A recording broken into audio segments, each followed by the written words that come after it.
Kenapa langkah Presiden Prabowo bergabung board of peace yang dibuat oleh Trump itu sangat tepat? Berikut ini alasannya. Jadi guys, banyak banget orang yang marah, banyak orang yang curiga. Kenapa sih Indonesia mau ikut bergabung di board of peace-nya Donald Trump? Nah, jawaban singkatnya adalah karena Indonesia paham dengan peta kekuasaan. Mari kita jujur ya, Indonesia itu bukan Amerika, bukan China, bukan Rusia, bukan juga Uni Eropa.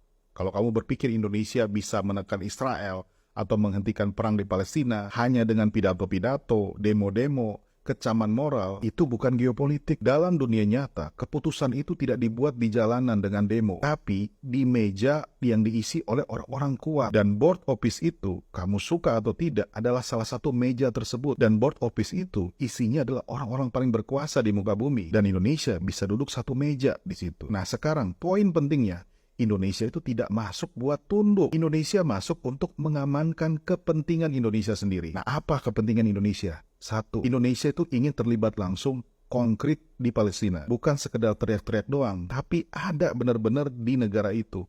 Indonesia sudah bicara soal ngirim pasukan penjaga perdamaiannya.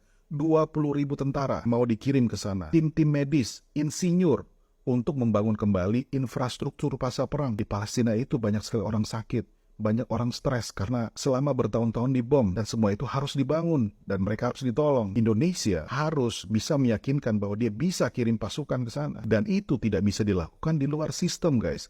Itu hanya bisa dilakukan kalau kamu punya akses dan akses itu datang kalau kamu duduk di forum-forum yang relevan seperti ini. Yang kedua, langkah real politik untuk menyeimbangkan posisi Indonesia. Kamu ingat kan, Indonesia itu udah masuk BRICS loh. Faktanya, kita semua tahu, Amerika itu nggak suka kehilangan pengaruhnya. Dan dia nggak suka saat tahu Indonesia itu masuk ke BRICS. Kalau Indonesianya condong ke satu blok, Indonesia akan jadi target buat ditekan. Dengan masuknya Indonesia ke Board of Peace, Indonesia itu ngirim sinyal yang jelas kepada Amerika, kepada Trump. Kami itu tidak anti-Amerika, kami tidak anti-Barat. Karena kami itu main di semua papan. Kami main sama China, kami main sama Rusia, kami main juga sama Amerika. Dan ini bukan licik dalam arti negatif, guys. Ini cerdas. Kita nggak bisa main kuat-kuatan siapa kita. Lihat apa yang terjadi sama Kanada, Prancis, dan Denmark. Itu kurang sekutu apa sama Amerika? Itu sekutu lama Amerika loh.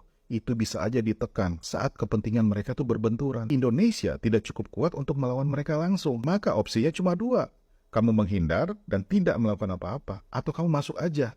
Kamu main di dalam kelompok mereka ini. Dan Presiden Prabowo itu memilih opsi kedua. Dan poin ini yang sering dilewatin orang. Jadi gini guys, ada kata-kata bijak. Kalau kamu nggak bisa ngelawan tuh kepala premannya, temenin aja. Bukan buat tunduk, tapi untuk memastikan kamu tidak jadi korban berikutnya. Dan orang-orang yang kamu bela, kayak rakyat Palestina itu, tidak ditinggalkan. Kamu bisa menolong mereka langsung. Apakah ini tanpa resiko? Pasti resikonya gede banget. Di dalam negeri, pasti banyak orang gak suka dengan langkah ini. Tapi geopolitik itu selalu memilih resiko yang rasional, guys. Yang masuk akal. Bukan yang paling nyaman secara moral. Jadi pertanyaannya bukan apakah ini terlihat ideal. Tapi pertanyaannya adalah apakah langkah ini meningkatkan peluang Indonesia membantu rakyat Palestina secara nyata? Dan jawabannya adalah iya. Dan itulah langkah Presiden Prabowo bergabung dengan board of peace-nya Trump. Ini adalah langkah strategis, langkah geopolitik yang sangat cerdas. Licik, tapi cerdas. Gimana pendapat kalian guys? Tulis di kolom komentar.